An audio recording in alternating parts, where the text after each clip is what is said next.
Hello, in this tutorial we're going to show you how to fine-tune your DICOM import image filters.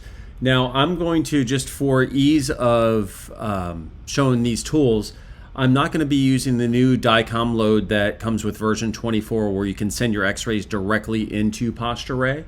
I'm going to pull in some manual x-rays to show you some of the difference. Sometimes when you load x-rays, you get less choices because it already knows the best choice is going to be selected. With that being said, let me just load some x-rays just like what we would normally do. I'm going to go ahead and pull up a known file for myself here. Let me just go back where we exported. This is using the older method of DICOM import, which many of you might be familiar with if you've been using PostureRay for a long time. This is not, the newer version automatically routes your x-rays to you. But I want to point out a couple things because either way you get to this screen. First thing I want to point out to you is that especially in later versions of PostureRay, we have DICOM filters right through here. In this version we have A through G, and also C and C2. What we're going to do is each filter, most times when you're importing digital x-rays, it will stay consistent, but not always. You need to look at, you may have to work with your x-ray vendor with this. What I mean by that is, if I pull in a lateral cervical x-ray, say I want to do neutral here, I might choose letter C. Let's see how C looks. Still too dark. D, unacceptable, right? So once in a while, you may get certain images where most of your x-rays look great on D, but they don't look good on other images. So what you need to do is find one that's consistent. It's going to remember the last one that you did, okay? So I'm just going ahead and showing you the different grayscales, right? So you can pick one that looks pretty good for things. I'm going to go ahead and choose this darker one and pull this in. Now I'm going to fast forward because I want to show you a one x-ray that I know is going to come in a little weird when we look at it. If I choose a different filter or it was already selected, you have to be cognizant. Notice how this is all washed out, how it looks terrible.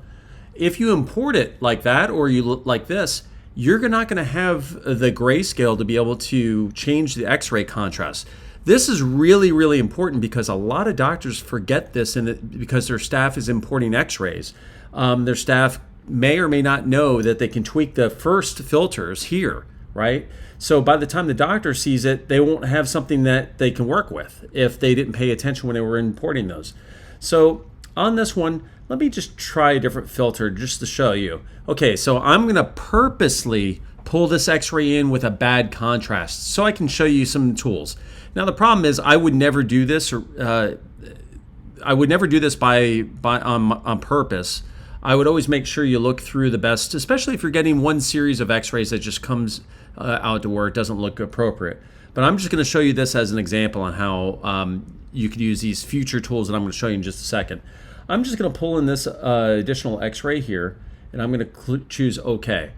So I wanted to belabor the point that you can choose different filters for different x-rays, right? So if you notice an x-ray didn't come in correctly, your staff likely imported it incorrectly. It might be a compressed DICOM image, things like that. If all that sounds unfamiliar to you, you need to start researching a little bit about how these x-ray images are formed because this is reliant on what your x-ray machine is handing over to PostureRay, just so you know that. With that being said, I'm going to go ahead and do the traditional where we're going to go ahead and crop this down. And same thing we're going to go to the AP thoracic. And so AP thoracic is there. Now in this view, I want to call your attention to these view filters here. What you can do on this, just to make sure that you understand, is you can go ahead and change the compare and contrast tool. So I'm going to go ahead and do this here to where we can go ahead and I can add more contrast, right? I can make it darker. I can inverse it. But I want to draw your attention to this one. Always brings it back to the original as long as you didn't save it. But this histogram tool here is really powerful. What that does is I can literally move this forward or backwards to get, notice how much better that image looks. I can change the durations. But more importantly, what I can do is if I put the cursor up here, hold down the right mouse button, and I can literally change the contrast any way that I want to see the x-ray better. Okay, so even though that I made a mistake importing this x-ray inappropriately, I can salvage some of this by using this tool afterwards. Now, one of the things that I might want to do after that is brighten it up a little bit more, maybe hit the contrast. So you have total control. Notice how much better that image looks afterwards, right? So you have all of these at your disposal. And again, if I wanted to do an X-ray negative, I could go ahead and do that as well too. So again, if I click this and right mouse click, I can come in and compare and contrast to what looks good to me. I'm going to go ahead and hit OK. Now here's the key. Whenever you edit any of the color contrast on any of your X-rays, as soon as you hit save, it's going to say, hey, do you want to save these X-ray touch-ups, these changes? If you click no, it's going to save it in the original state. If you click yes, there's now no going back to that original X-ray. This is important because if you accidentally had this inverse on and you're looking at X-ray images for maybe digitization and you're trying to tweak the contrast or whatnot to be able to digitize, if you go ahead and hit save when it's in this color contrast, what's going to happen is that's how the color is going to look in the reports. And so make sure you always go back to the original saved image, which would be this one. Okay, so you always come back to this before you hit save down here to get back to the original contrast that you want to be able to use and show in the reports and in the view box. Okay, so in far as the solution, just remember when you're importing an X-ray, I'll go ahead and go through this step using the old method of analysis. I'm going to go ahead and pull in just manual X-ray load. So if I pull in a set of X-rays, just remember when I pull in a set of X-rays, again, this is probably different the way you're using it if you're on a new version. Nonetheless, it always gets to this screen. What's nice on version 24 and later is that once it learns that this is a lateral cervical, if your X-ray machine is doing the right things by labeling the X-rays correctly, it will automatically pre-map the film. So that way you don't have to go through here and say, okay, well, this is a flexion X-ray, right? Now notice, it remembered letter F from the last time, right? I don't like that. I'm going to choose it back to B, okay? Now, if you ever get an X-ray that doesn't load or just gets stalled, there's a cancel load option that you can go ahead and cancel the loop. So I can go through and label this, but in version 24, what's nice about this is it will automatically pre-route those X-rays for you, okay? So notice that the last letter that I chose is B this time. So the next time that I come in, it would automatically route to B the next time. So let me go ahead and show that to you for the filter. Now these are a little dark, but I can go ahead and fix this if I wanted to. So like if I wanted to fix this and make it a little brighter, I can make that a little brighter. I can clean up the contrast a little bit by using that tool. Notice how much better that looks. I'll go ahead and hit save on that one. So let me just do the flexion here just so you see it. Let me go ahead and brighten this one up. After a while, you'll get a feel for how your X-rays will look and what tools will do what. So notice I didn't even use the contrast tool at all on this one. I mean the histogram tool. I just used these stepwise tools here. So now I'm going to hit yes, but now I want to show you the last letter for the filter that I chose was letter B, right?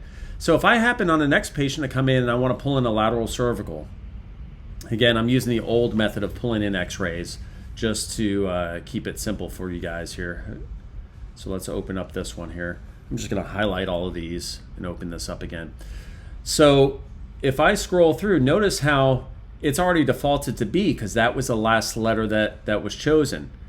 If your X-ray machine updates how the X-rays are exported, this could change. A lot of times doctors don't know when their X-ray machine software is updated. With Posturay, it's only updated when you connect to us and ask for an update. So it's not going to update on its own. So if suddenly your X-rays start coming in a different color or contrast, that has nothing to do with Posturay if Posturay hasn't been updated. It's something else, right? So either the X-ray format is changed a little bit or the letter of import filter to start with has changed. So that's something that you need to keep in mind when you're using Posturay.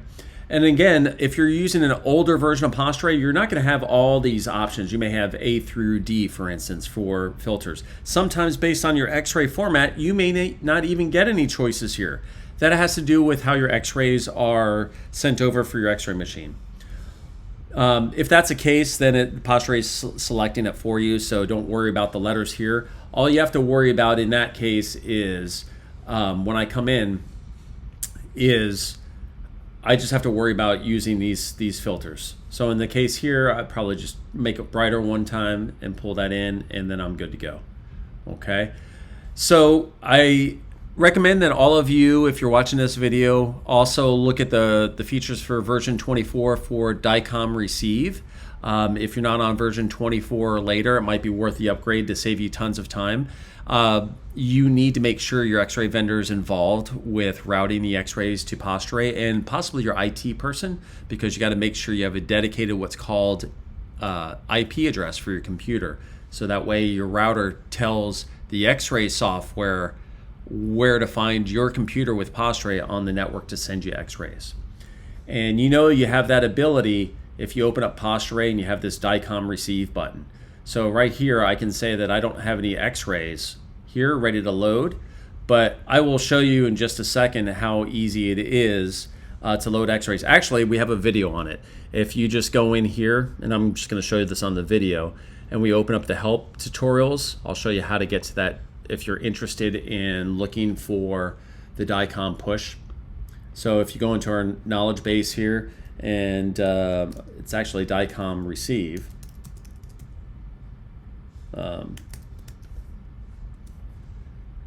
And this video here will walk you through how to load X-rays directly from your PAC system, which is pretty amazing. You ought to look at that. It saves a lot of time. But again, your X-ray software vendor is probably going to have to be part of that technical support call.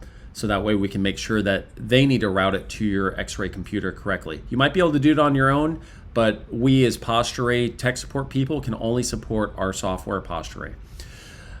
I know I went through this fast. If you have any additional questions or anything like that that's not covered in our online database, which you can get to here by just pulling up the database, everything's here in Posturay, everything for CBP Technique we put in order, but you can always pull up whatever you want to look for. So say it was how to learn how to do a scoliosis.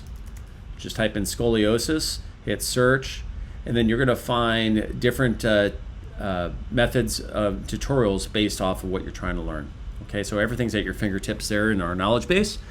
Additional questions, reach out to support@posturay.com. Thank you guys. Bye-bye.